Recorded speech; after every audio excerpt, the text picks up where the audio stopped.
খেলা কিন্তু জমে উঠেছে বন্ধুরা, একেবারে বলতে পারো শেয়ানে শেয়ানে টক্কর, কেউ কারো থেকে 1 ইঞ্চি পেছনে নেই, কিন্তু জমি কিন্তু কেউ কাউকে ছাড়বে না, হাড্ডাহাড্ডি লড়াই, তাও কি আবার হাজবেন্ড ওয়াইফের মধ্যে। কি নিয়ে না, পরকীয়া নিয়ে, কার পরকীয়াটা কত ওপরে উঠতে পারে। আর আজকে সেটাকে হাইলাইট করে আমি কত বেশি নিজেকে ভালো প্রমাণ করতে পারি, বা কত বেশি বলতে পারো কন্টেন্টের জন্য কত বেশি রেভিনিউ কামাতে পারি। সন্দীপ কথাটা ভুল বলেনি, যে ঠিকই বলেছে যে একটা বাড়ির বউ হয়ে, কারো স্ত্রী হয়ে সে যদি পরপুরুষের সঙ্গে এই সমস্ত কাজ করতে পারে, পরপুরুষের সঙ্গে সেটেল হতে পারে, বাড়ি থেকে বেরিয়ে যেতে পারে, তাহলে আমি যদি একটা সম্পর্ক রাখি কোনো মহিলার সাথে, সেটা কি খুব অন্যায়? একদমই খুব অন্যায় না। তবে এক্ষেত্রে মনে হয় একটুখানি জায়গায় বোধহয় ভুল হয়ে গেছে, কারণ লিগেলি ডিভোর্স তো কারোরই হয়নি। না, ডিভোর্স তো এখনো হয়নি, তাই না বলো? ডিভোর্স ফাইল হয়েছে, তাহলে সেক্ষেত্রে সন্দীপের ক্ষেত্রেও এটা একটা এক্সট্রা ম্যারিটাল অ্যাফেয়ার্স, তার মানে পরকীয়া, তার মানে দুজনেই সমান দোষী, দুজনে একই কাজ করছে, কেউ কাউকে তাহলে অ্যাকিউজ করছে কি করে? না, এক্ষেত্রে কেউ কাউকে অ্যাকিউজ করতে পারে না। হ্যাঁ, টিনারটা সন্দীপ সামনে এনেছিল, টিনারটা এইভাবে প্রকাশ্যে এসেছে, আর সন্দীপ তারপরে কি নিজেকে ভালো প্রমাণ করার জন্য বেশ কয়েকটা মাস যাওয়ার পরে, ডিভোর্সটা পাওয়া হয়নি, এখনো ডিভোর্স হয়নি, তারপরেই তার একটা সম্পর্ক সামনে এসেছে। যদিও এই সম্পর্ক নিয়ে আমরা কথা বলতাম না, আমাদের কথা বলার কোনো দরকার ছিলই না, এই সম্পর্কটাকে সন্দীপই সামনে এনেছে, এবং এই সম্পর্কটা নিয়ে ভিউয়ার্সদের মনে কিউরিসিটি সন্দীপ তৈরি করেছে, সাসপেনশন সন্দীপ ক্রিয়েট করেছে, আমরা কিচ্ছু করিনি। সন্দীপ আজকে বলছে সন্দীপ কি কোনো অন্যায় করেছে, যদিও প্রশ্নটা কিন্তু সন্দীপ দিদির উদ্দেশ্যে এবং সকল ভিউয়ার্সদের উদ্দেশ্যে করেছে, সকল ভিউয়ার্সদের উদ্দেশ্যে, ভিউয়ার্সদের কাছে সন্দীপ বিচার চেয়েছে। তো বন্ধুরা চলো অ্যাট ফার্স্ট আমি তোমাদেরকে শুনিয়ে দিচ্ছি যে সন্দীপ কি বলেছে, পুরো ক্লিপটা তোমরা শোনো, তারপরে আমি আবার ফিরে আসছি। ঈশানও আমাদের মাঝে আছে, ওকে আমাদের সবাইকে মিলে দেখাশোনা করতে হয়। মা সকালবেলায় যে ঘুমের থেকে উঠে শুরু করে, বাইরে এত বড় জায়গা, উঠোন, তারপরে রান্না বান্না, তারপরে কিষাণুর দেখভাল, তারপরে তো আদার্স অনেক কাজ রয়েছে, যেগুলো ঘর বাড়ি পরিষ্কার পরিচ্ছন্ন, বাসন মাজা, এই তো মেয়েদের যত কাজ আছে, তার মধ্যে আমি যতটা পারি সামলাই। তো সবাই দেখছো ভিডিও, আর ভিডিও দেখেই ডিসাইড করে নিচ্ছ যে আমার কি করা উচিত, কি করা উচিত না। তো দেখো, ইপসিতাদির ভিডিও আমি দেখলাম আজকে দুপুরবেলায়, তো দেখে বেশ ভালো লাগলো। দিদিকে আমি খুব সম্মান করি এবং করব। তো খারাপ লাগবে বলছো, আবার বলছো তোমার খারাপ লাগলে আমার কিছু করার নেই, তো অবশ্যই করার নেই, তোমার যেটা ঠিক মনে হয়েছে সেটা বলেছো। তো দেখো, আমাকে তো এখানে সবাইকে দেখাশুনো করতে হচ্ছে, আর তোমরা দেখছো দূরের থেকে, তো সংসারটা আমাকে চালাতে হচ্ছে। আমি কি করি না করি সারাদিন, কিভাবে এই সব সামলাই, সেগুলো আমি রিয়েলাইজ করতে পারি। আমার মায়ের হাঁটুতে ব্যথা, ইউরিক অ্যাসিড, সুগার, প্রেশার, মোটামুটি সবই টুকটাক আছে। তো সেই জায়গায় দাঁড়িয়ে কিষাণু পেছনে দৌড়ে দৌড়ে না, সেও পারে না শেষ পর্যন্ত, কিন্তু তার কাছেই বেশি সময় থাকে। কি করব, আমাদের তো কাজ আছে, আমার ভিডিও করতে হয়, এডিটিং করতে হয়, বাজার করতে হয়, এই ঘরে কাজ চলছে, তারও প্রচুর দায়িত্ব থাকে, সেগুলো কেনাকাটা করা, মিস্ত্রিদের সঙ্গে কথা বলা, অনেক কাজ আছে।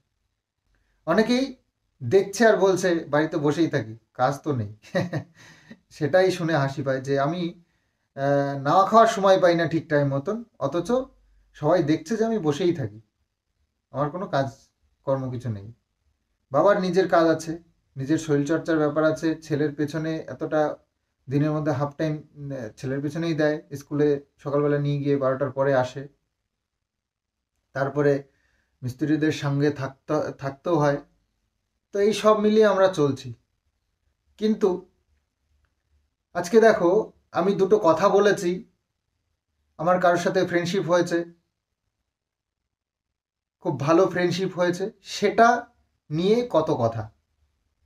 আর আরেকজন যে কি সব করে বেড়াচ্ছে, সেটা আর আমার মুখে বলার কোনো প্রয়োজন নেই, সেটা তোমরাও দেখতে পাচ্ছ অন ক্যামেরা। আর আমি যে বলেছি ওইটুকু, তাতে আমার এত বড় মানে ভুল করে ফেলেছি। আমার তো কখনো কখনো মনে হয় তোমাদের কথা শুনে, ছেলে হয়ে জন্ম নেওয়াটাই ভুল। একটা মেয়ে যা ইচ্ছে তাই করে বেড়াচ্ছে, তার এক্স হাজব্যান্ড হয়েছে বলে, আর এই সব দায়িত্বগুলো আমার। দেশের আইন ব্যবস্থা কি ছেলেদের জন্য একেবারেই কিছু নেই? একটা বাড়ির বউ এই যে চলে যাবে এইভাবে, গিয়ে অন্য কারোর সাথে সংসার করবে, তাতে কোনো দোষ নেই। কিন্তু ছেলেটা যদি সেটা বাধা দিতে চায়, সেটা প্রবলেম। ছেলেটা যদি তার একটা মেয়ে বন্ধুর সাথে কথা বলে, সেটাতে দোষ। ছেলেটার জন্য এত রেস্ট্রিকশন, কিন্তু মেয়েদের ক্ষেত্রে কিচ্ছু লাগবে না, যেটা করবে সেটাই সঠিক। এটা কেমন বিচার? ভিডিওগুলো দেখছো? আমি মাত্র মুখ দিয়ে বলেছি, আর হয়তো ওপেন ক্যামেরা করে দেখাচ্ছে। আমার কি এইটুকু স্বাধীনতা নেই ছেলে হয়েছে বলে? ছেলে হওয়াটা কি এতই বড় পাপ?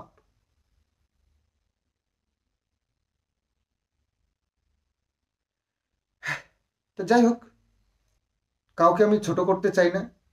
আমার ভুল হয়তো তোমাদের চোখে পড়েছে, বলেছ, খুব ভালো কথা। কিন্তু আমার যে কষ্টটা লেগেছে সেটাই তোমাদের সঙ্গে একটু শেয়ার করলাম, যে আমার কোনো স্বাধীনতা নেই। একটা ছেলের কোনো স্বাধীনতা থাকতেই পারে না। যত স্বাধীনতা মেয়েদের জন্য। আমার একজনের সাথে বন্ধুত্ব হয়েছে, সেটাতেই প্রবলেম। তার সাথে দুটো কথা বললে যে আমি শান্তি পাই, আজকে আমি যে ডিপ্রেশনে চলে যাচ্ছি সেটার থেকে আমি ফিরে আসার একটা ভরসা পাই, সেটা তো কেউ বুঝবে না। তো যাই হোক, বলার ছিল অনেক কিছু, কিন্তু ব্লগের মধ্যে আর বেশি কিছু বলবো না, কারণ ব্লগটা অনেক বড় হয়ে যাচ্ছে। তো ঠিক আছে, যদি দোষী হয়ে থাকি, হলাম না। তো তোমরা তো শুনতেই পেলে সন্দীপ কি বলল। সে কি কোনো অপরাধ করেছে? সমস্ত আইন কি শুধু মেয়েদের জন্য? ছেলেদের জন্য কি কোনো আইন নেই? আছে তো। টিনা যেটা করেছে সেটা যদি অন্যায় না হয়ে থাকে, তাহলে সন্দীপকে নিয়ে এত কথা কেন বলা হচ্ছে? আচ্ছা সন্দীপ, তোমাকে কে বললো যে টিনা যেটা করেছে সেটা কোনো অন্যায় নয়? সেটা নিয়ে কেউ কথা বলেনি? সেটা নিয়ে তখনও কথা বলেছি, ইভেন এখনো তো সেটা নিয়েই কথা বলেছি। টিনার পরকীয়াটাকে তো কখনো সাপোর্ট করিনি, কোনো দিনও সাপোর্ট করিনি। আজকে টিনা যে অন্যায়টা করেছে, তুমিও যদি সেম অন্যায়টা করো, তাহলে তোমার আর তার মধ্যে ডিফারেন্সটা কোথায়? তাহলে তুমি নিজেকে সাধু বলে দাবিটা করো কি করে? ও আজকে প্রেশারে পড়ে গেছে, তুমি তো বলেছিলে যে না ওটা তোমার একটা বন্ধু ছিল, তার মানে তুমি সত্যি কথা বলোনি, মিথ্যা কথা বলেছো। তাহলে আজকে কেন এতবার তোমাকে ক্লারিফিকেশন দিতে হচ্ছে? আমি এর আগের দিনের ভিডিওতেই বলেছিলাম, ক্লারিফিকেশন সেটা নিয়ে দেওয়া যায় যেটা নিয়ে মানুষের মনে কোনো ডাউট থাকে। তার মানে আমাদের ডাউটটা কিন্তু সত্যি হলো। আজকে সন্দীপ স্বীকার করলো ওটা কোনো ছেলে বন্ধু ছিল না, ওটা কিন্তু মেয়ে বন্ধু ছিল। এবং মেয়ে বন্ধু মানে কি? সেরকম মেয়ে বন্ধুই ছিল যার সঙ্গে সন্দীপ ফিউচার প্ল্যানিং করছে। ভালো কথা, খুব ভালো কথা। তুমি কেন ব্যাচেলার থাকবে? তোমার বউ বেরিয়ে গেছে অন্য একটা সম্পর্কের কারণে, সে ডিভোর্স পাওয়ার পর সেখানে সেটেল হবে, সেও তার বয়ফ্রেন্ডের সঙ্গে ঘুরে বেড়াচ্ছে, ভ্যালেন্টাইন ডে স্পেন্ড করছে, প্রত্যেকটা দিন যেখানে যেখানে দরকার তার বাইকে করে ঘুরছে। তাহলে তুমি কেন পিছিয়ে থাকবে? অবশ্যই তুমি তো সারা জীবন ব্যাচেলার থাকতে পারো না, কারণ সেটা হয় না। তোমারও তো একটা মানে সঙ্গীর প্রয়োজন আছে, তো সঙ্গী নেও না, তাতে তো কোনো অপরাধ নয়, কেউ তোমায় বারণ করবে না। কিন্তু অ্যাটলিস্ট ডিভোর্সটুকু হতে দাও। এত তারা কিসের তোমাদের? এত তারা কিসের? সম্পর্ক আছে ভালো কথা, সম্পর্ক তৈরি করেছো ভালো কথা, সেটা ক্যামেরার সামনে না আনলেই কি চলছিল না এই মুহূর্তে? তাহলে তো আমরা কেউ জানতাম না, আমরা তো তোমার ঘরে কেউ উকি মেরে দেখে আসিনি যে তোমার কার সঙ্গে সম্পর্ক চলছে না। এরকম কোনো খবর কিন্তু ওয়াইটিতে ছিল না। খবরটা তুমিই প্রথম পাবলিক করেছো, তুমিই পাবলিক করেছো, তাই দায়টা কিন্তু তোমার। আজকে যদি তোমাকে নিয়ে এই ধরনের কথা ওঠে, তার দায় কিন্তু তোমার, তাই দায় কিন্তু আমাদের না। আমরা কিন্তু নিজের মন গড়া কথা কিচ্ছু বলিনি ওয়াইটিতে, যেটা তুমি পাবলিক করেছো তোমার ভিডিওর মারফত, যেটা দেখেছি সেটা নিয়েই কথা বলেছি। আজকেও তুমি যে কথাটা বললে সেটা নিয়ে অনেক কথা উঠবে, এটা তো ন্যাচারাল। তুমি একটা মেয়ের সঙ্গে সম্পর্ক রাখতে চাইছো এবং তুমি বলছো আইন কি শুধু ছেলেদের জন্য, সরি মেয়েদের জন্য? ছেলেদের জন্য কোনো আইন নেই? কে বলেছে ছেলেদের জন্য আইন নেই? যদি আইন ছেলেদের জন্য না হতো, তাহলে টিনা যে সমস্ত কেস তোমার এগেনস্টে করেছিল, টিনা যেগুলো বলেছিল যে ফিজিক্যালি তুমি তাকে টর্চার করেছো, মেন্টালি টর্চার করেছো, তাহলে তোমার জেল হতো। জেল তো তোমার হয়নি। কেন বলে তো? কারণ তোমার ওয়াইফের একটা এক্সট্রা ম্যারিটাল অ্যাফেয়ার্স ছিল, সেটার কারণে কিন্তু তুমি ছুটকারা পেয়েছো। সেটার কারণেই তুমি ছুটকারা পেয়েছো, কারণ তার অপরাধটা তোমার এই অপরাধের থেকে অনেক বেশি, 4 গুণ বেশি। যখন এই কথাগুলো সামনে এসেছিল, ইভেন যখন টিনা বলছিল, অনেক কথাই টিনা বলছিল যে এই ঘটনাটা যখন ঘটে, যখন তুমি জানতে পারো টিনাকে তুমি মারধর করেছো, টিনার প্রাইভেট পার্টে তুমি অনেক ক্ষতবিক্ষত করেছো, অনেক কিছু করেছো, তখনও কিন্তু একটা মেয়ে হয়ে সেই মেয়েটার পাশে দাঁড়ায়নি। তখনও বলেছি যে একটা বাড়ির বউ, সে যদি একটা অন্য সম্পর্কের মধ্যে থাকে, তার যদি একটা অন্য সম্পর্ক তার স্বামী জানতে পারে, তখন তার স্বামী নিশ্চয়ই তাকে পুজো করবে না। তার স্বামীর এইভাবে রিয়াক্ট করাটাই ন্যাচারাল, সেটা নিয়েই কথা বলেছি। তাহলে তোমার ছেলেদের জন্য আইন নেই, তোমার পক্ষে কেউ কথা বলেনি, এটা তুমি বলছো কি করে? কি করে বলছো? তোমার কারোর সাথে সম্পর্ক আছে, তুমি তো একা থাকবে না, এটা তো আমি অনেক আগে থেকেই বলেছি, অনেক আগে থেকে এই ক্যালকুলেশন করে রেখেছিলাম যে আজকে কিষাণুর ক্ষেত্রে কথা বলতে গিয়ে যে কিষাণুর মা যেটা করেছে, কিষাণুর বাবা নিশ্চয়ই একা একা থাকবে না, তার জীবনেও কেউ না কেউ আসবে। দেখেছো তো, ঘটতে কিন্তু জাস্ট কয়েকটা মাস লাগলো, 2-3 মাস, ঘটনাটা কিন্তু ঘটেই গেল। ঘটনা কিন্তু ঘটেনি এমন হয়নি। কিন্তু তুমি কিন্তু অনেক বড় বড় করে বলেছিলে সন্দীপ যে না আমি ভালো আছি, আমি ছেলেকে নিয়ে থাকতে চাই, আমি যেমন আছি ভালো আছি। বাস জাস্ট 2-3 মাসের মধ্যে সব চেঞ্জ হয়ে গেল। 2-3 মাসও অপেক্ষা করতে পারলে না অপেক্ষা করতে। সত্যি ধন্য তোমরা। জাস্ট 2-3 মাস, তাই না বলো? 2-3 মাসের মধ্যে চেঞ্জ হয়ে গেল, ভালো হচ্ছে। আমার কথা হচ্ছে একটা সম্পর্কের মধ্যে তুমি জড়িয়েছো, হ্যাঁ একা কেন থাকবে? একা থাকাটা তো ন্যাচারাল না? তোমারও একটা লাইফ আছে। তোমার ওয়াইফ যদি করতে পারে, তুমি ভেবেছিলে বিয়ে করেছো তার সঙ্গে সারা জীবন কাটাবে, কিন্তু তোমার ওয়াইফ তোমাকে ধোকা দিয়েছে, খুব ভালো কথা। তুমি একটা সম্পর্কে এসেছো, খুব ভালো কথা, কিন্তু সেটা তো এই মুহূর্তে এইভাবে ক্যামেরার সামনে আনার প্রয়োজন ছিল না। তুমি যদি না আনতে কেউ জানতো না, তোমার ডিভোর্স হয়ে যেত। তারপরে তুমি কিছুটা সময় নিয়ে, কয়েকটা মাস পরে, তারপরে গিয়ে তুমি সবটা তো জানতেই পারতো, যেহেতু তুমি ভিডিও করো, প্রত্যেক দিন ভিডিও তুমি আনছো, সবটা সবার সামনেই আসতো, তখন তো সেটা নিয়ে এত কথা হতো না যে হ্যাঁ ডিভোর্স হয়ে গেছে, এখন তার লাইফটা কি একা থাকবে? একা থাকে না। এরকম হাজার হাজার ছেলে মেয়ে আছে যাদের ডিভোর্স হয়ে যাওয়ার পর তারা আবার নতুন করে সেটেল হয়, এটা তো কোনো অন্যায় নয়। তো তুমি কিন্তু সেই কাজটা করোনি। আজকে আবার তুমি ক্লারিফিকেশন দিতে বসেছো এবং আজকে তুমি দর্শকদের কাছে বিচার চাইছো আর বলছো যে সমস্ত আইন কি শুধু মেয়েদের জন্য, ছেলেদের জন্য না? আরে সন্দীপ, এই তুমিই কিন্তু বলেছিলে একদিন, মনে করে দেখো, তুমি বলেছিলে, আমি বলেছি আমার ভিডিওতে, তুমি কিন্তু বলেছিলে যে আমি ভালো আছি, আমি আমার ছেলে নিয়ে থাকতে চাই। কোথায় গেল আজকে তোমার সেই কথাগুলো? না, এই কথাগুলো আমরা বলতাম না। সময়ের সাথে সাথে সবকিছু পরিবর্তন হয়। সেদিন তুমি যে কথাটা বলেছো সেটা ধরেই তুমি সারা জীবন চলবে, কোনো মানুষ সেটা পারে না। অবশ্যই সেটা চেঞ্জ হবে, অবশ্যই তোমার লাইফে কেউ আসবে।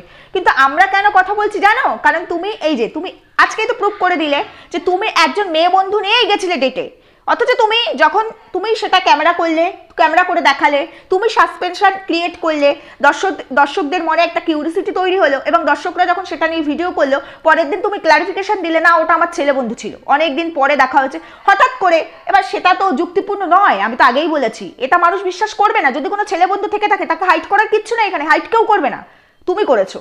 তারপরে তুমি কি করলে? আবার আজকে নতুন করে ভিডিও নিয়ে বসলে এবং সেই ভিডিওতে তুমি বললে যে আমি যদি কোনো মেয়ের সাথে সম্পর্ক রাখি, কোনো মেয়ে বন্ধু যদি আমার হয়, সেটা কি অন্যায়? তাহলে একটা মুখে কতবার কত রকমের কথা তুমি বলছো না, কোনোটাই অন্যায় নয়, তবে তুমি যেটা করছো সেটা অন্যায়। তুমি যদি এত কিছু না করে ডিরেক্টলি সবকিছু রিভিল করতে, ডিরেক্টলি, ঠিক আছে ডিভোর্স হয়নি তাও মেনে নিলাম যে হ্যাঁ আমি তো এখন কোনো সম্পর্কে নেই, আমার স্ত্রী আমাকে ছেড়ে চলে গেছে, আমি কোনো অপরাধ করিনি, আমি কাউকে ধোকা দিইনি, আমার স্ত্রী আমার সঙ্গে সংসার করবে না, সে ডিভোর্স ফাইল করেছে, আমি এখন নতুন সম্পর্কে ঢুকেছি, আমি তো আমার স্ত্রীর সঙ্গে মানে সংসার করাকালীন, সম্পর্ক থাকাকালীন কোনো সম্পর্কে যাইনি। হ্যাঁ, সেখানে তুমি অনেক ক্লারিফিকেশন দিতে পারতে, আর ক্লারিফিকেশনেরও প্রয়োজন পড়তো না, আমরা বুঝতাম, আমরা সেটা নিয়েও কথা বলতাম। কিন্তু তুমি কি করেছো? তুমি হাইড করতে গিয়ে নিজেই কেমন জানি একটা দেওয়ালে পিঠটা ঠেকে গেছে। তুমি দেখলে আজকে আর তোমার ঘুরে দাঁড়াবার জায়গা নেই, আজকে তোমাকে সত্যি কথা বলতেই হবে।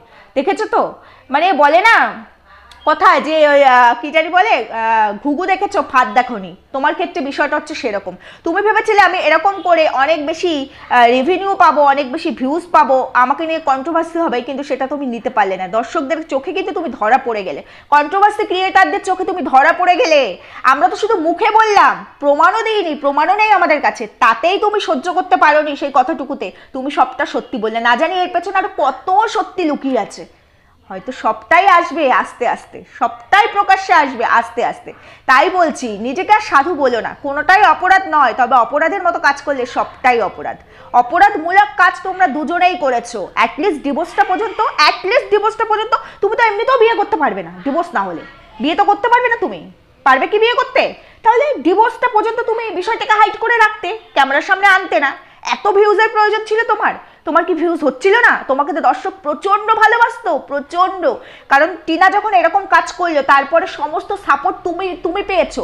80% সাপোর্ট তুমি পেয়েছো, 20% টিনা পেয়েছে। টিনাকে কিন্তু সবাই অপরাধী বলছে, আমরাও বলছি এবং ইন ফিউচারে বলবো, কারণ পরকীয়াকে কখনো সমর্থন করব না। ওয়াইটির যত দালালি থাকুক, সে যতই সমর্থন করুক, বাকি কেউ সমর্থন করবে না। আমরা কিন্তু পরকীয়াটাকে সাপোর্ট করবো না। আজকে তুমি যেটা করলে সেটাও পরকীয়া, কারণ তোমার এখনো ডিভোর্স হয়নি, তুমিও পরকীয়াই করেছো। তাহলে তুমি তোমার ওয়াইফকে অ্যাকিউজ করতে পারো না, ওয়াইফের এগেনস্টে কোনো এলিগেশন আনতে পারো না তুমি, সেটা তোমার পক্ষে আর সম্ভব নয়। এতদিন পর্যন্ত করেছো, তোমাকে ভদ্র ভাবতাম। হ্যাঁ, তুমি আরেকটা সম্পর্কে যাবে, সারা জীবন এরকম থাকবে না, সেটা আমরাও জানতাম, ড্যাম শিওর হয়ে জানতাম। কিন্তু জিনিসটা যে এইভাবে ঘটবে আর এত তাড়াতাড়ি ঘটবে সেটা বুঝিনি। আর সবকিছুর উদ্দেশ্যে শুধু একটা কথাই বলতে চাই, যা কিছুই করে না কেন, মা মায়ের মতো, বাবা বাবার মতো নিজেদের লাইফ গুছিয়ে নেবে, সেটা জানতাম। বাচ্চাটার কথা ভুলে যেও না। মা তো অলরেডি ভুলে গেছে, এবং তারপরে টিনা আজকে আবার ভিডিও দিয়েছে এবং সেখানে লিখেছে কুমাতা তো, তাই গোটা ষষ্ঠী করছি। একটা কথা আছে জানো তো টিনা, কুসন্তান যদি বা হয়, কুমাতা কদাপি নয়। তোমরা দুজনেই কুমাতা পিতা, আজকে তাই মনে হলো। সন্তানের, হ্যাঁ সন্তানকে হয়তো সন্দীপ রেখেছে এবং বলছে সন্তান তো আমার কাছেই আছে, ছেলে তো আমার কাছেই। আজকে ডিভোর্স পর্যন্ত অপেক্ষা করতে পারলো না। আজকে কি এই ভিডিওগুলি কি ছেলে বড় হয়ে দেখবে না? কি দেখতে পাবে? তোমাদের সম্পর্কে তার মনে, এই কৃষাণুর মনে আর 10 বছর পরে কি ইমেজ তৈরি হবে বুঝতে পারছো? তোমরা নিজেদের জায়গাটা কোথায় তৈরি করছো বুঝতে পারছো? কোথায় নামিয়ে নিচ্ছ নিজেদেরকে? না, আমরা 2-4 দিন কথা বলবো, তারপরে হয়তো আমরা কথাও বলবো না, আমরাও চুপ করে যাব। কারণ আমরা কন্ট্রোভার্সি, আমরা কন্টেন্টের জন্য কথা বলি, আমরা একজন ক্রিয়েটার, আমরা কথা বলছি। 2-4 দিন পরে সব ধামা পড়ে যাবে। যেমন মন্দিরা সবকিছু এখন ধামা পড়ে গেছে, তোমাদের সবটাও ধামা পড়ে যাবে। তোমরা ধামা পড়াতে দিতে চাইছো না, তোমরা এটাকে চালিয়ে যেতে চাইছো। কিন্তু যতই তোমরা চাও, কতদিন আর চলবে? অ্যাটলিস্ট যখন দেখবে ডিভোর্সটা হয়ে গেছে, তখন আস্তে আস্তে সবটাই ধামা পড়ে যাবে। কিন্তু এই ভিডিওগুলো কিন্তু স্মৃতি হয়ে থেকে যাবে, এবং তোমার ছেলে যখন এগুলো দেখবে, বাবা মা এই কাজ করে বেরিয়েছে সে এইটুকু থাকাকালীন, তখন কিন্তু তোমাদের সম্পর্কে তার ভেতরে যে ফিলিংস, তার ভেতরে যে একটা ইমেজ তৈরি হবে, সেটা কখনোই ভালো হবে না, সেটা প্রচন্ড খারাপ হবে। তখন নিতে পারবে তো? আমি আগেই বলেছি, এই জীবনটা জীবন নয়। আজকে যে বয়সটা যাচ্ছে, আর 10 বছর পরে কিন্তু বয়সটা অনেকটা বাড়বে। তখন কিন্তু পেছনের দিনগুলোকে আর ফিরে পাবে না। পেছনে যেটা হারিয়ে ফেলেছো সেটা কিন্তু আর ফিরে আসবে না। আর এই বয়সে যেটা করছো, তখন কিন্তু সেই বয়সে গিয়ে সেটা করার ক্ষমতা তোমাদের দুজনের কারো থাকবে না। পারবে তো হ্যাপি হতে দুজনের মতো? হ্যাঁ, বউ তোমাকে ঠকিয়েছে, তুমি আরেকটা সম্পর্কে আসতেই পারো, এখানে তোমার কোনো অপরাধ নেই, অবশ্যই আসতে পারো। আমার কথা, আসো, ডিভোর্সটা হয়ে যাওয়ার পর তুমি সবার সামনে নিয়ে আসতে, রিভিল করতে। এইভাবে সমস্ত কিছু ওপেন করার প্রয়োজন ছিল না। টিনা যেটা করেছে সেটার জন্য টিনা সবসময় অপরাধী হয়ে থাকবে, অপরাধ বোধ ওর ভেতরে থাকবেই। আজকে টিনা বুঝুক বা না বুঝুক, আমি মনে করি টিনার বিবেকের কাছে টিনা দংশিত হচ্ছে বলে এই ধরনের টাইটেল, এই ধরনের কিছু কিছু কথা টিনার মুখ থেকে বেরিয়ে আসছে। টিনা আজকে বুঝতে পারছে টিনা ভুল করেছে, কিন্তু টিনার কিন্তু ফিরে যাওয়ার সেই জায়গাটা নেই। টিনার আজকে নেই, কারণ যদি সবটা অন ক্যামেরা না হতো তাহলে হয়তো কিছু করা যেত। টিনার ফিরে যাওয়ার কোনো জায়গা নেই। আজকে তুমি যেটা করলে, টিনার মতোই অপরাধ করলে। রিভিল করতে না, আজকে এইভাবে সামনে আনতে না, ডিভোর্সের পরে সামনে আনতে কোনো অসুবিধা হতো না, কেউ কিচ্ছু বলতো না তোমাকে, বরঞ্চ সবাই তোমাকে ভালোই বলতো। তাহলে তোমার ক্যারেক্টার নিয়ে যদি কেউ কোনো কথা বলে থাকে, ওয়াইটির কোনো দিদিরা যদি তোমার ক্যারেক্টার নিয়ে আগে কোনো বানিয়ে মন গড়া কথা বলে থাকে, তাহলে তো আজকে বলতে হবে কথা সবটা মিথ্যে নয়, কিছুটা হলেও সত্যতা আছে। কন্টেন্ট আর রেভিনিউর এত লোভ ভালো নয়। কোথায় সম্মানকে, যদিও সম্মানের বালাই তোমাদের নেই সেটা জানি, কারণ সম্মানের বালাই থাকলে অন ক্যামেরা এত কিছু করা যায় না, এত কিছু পাবলিক করা যায় না। মানুষের সংসারে অনেক কিছু ঘটে, কিন্তু মানুষ এইভাবে পাবলিক করে না। মানুষ চায় সংসারে যদি এমন কোনো অনৈতিক কাজ হয়, কোনো অন্যায় হয়, সেটাকে চাপা দেওয়ার, সেটাকে ঢেকে রাখার, যাতে সমাজের সামনে সেটা প্রকাশ না পায়। আর তোমরা কি করো? অনৈতিক কাজ ইচ্ছা করে তৈরি করো, নিজেরা তো নিজের জীবনে যেটা ঘটছে তার থেকে আরো বেশি করে দেখাও, শুধুমাত্র পয়সা ইনকামের জন্য। এটাই হচ্ছে ডিফারেন্স। প্রফেশনের জায়গা প্রফেশন, পার্সোনাল জায়গা পার্সোনাল। তোমরা প্রফেশন আর পার্সোনালটাকে গুলিয়ে ফেলো, যার জন্যই তোমাদেরকে এত কথা শুনতে হয়। আর আমরা 2-4 দিন কথা বলবো, সেই কথাটা কথা নয়, কিন্তু এই যে ভিডিওগুলো থেকে যাবে, তোমার সন্তান বড় হয়ে দেখবে, সেটার জন্য রেডি থেকো। যাই হোক বন্ধুরা, আশা করি আমি কি বলতে চেয়েছিলাম তোমরা বুঝেছো। তোমরা যদি আমার সঙ্গে সহমত হও, তাহলে প্লিজ আমাকে কমেন্ট করতে ভুলবে না। আর আমার ভিডিওটা যদি ভালো লাগে, লাইক কমেন্ট শেয়ার অবশ্যই করবে। ভিডিওটা শুরু থেকে এই অবধি করলাম, এখন ইন্ট্রো দিইনি। Hello my lovely viewers, welcome back to my channel Dimpi Lifestyle. তো বন্ধুরা, সবাই আমার সঙ্গে থেকো, আমার চ্যানেলটিকে সাবস্ক্রাইব করে আমার বন্ধু হয়ে যাও, আর পাশে থাকা বেল বাটনটিকে প্রেস করে নোটিফিকেশনটি অবশ্যই অল করে দেবে, যাতে যখনই নতুন কোনো ভিডিও দেবো ফার্স্ট নোটিফিকেশন তোমাদের কাছে গিয়ে পৌঁছে। যাই হোক, আজকে এখানেই রাখছি। সবাই সুস্থ থাকো, ভালো থেকো, দেখা হবে একটা নতুন ভিডিওর সঙ্গে। টাটা।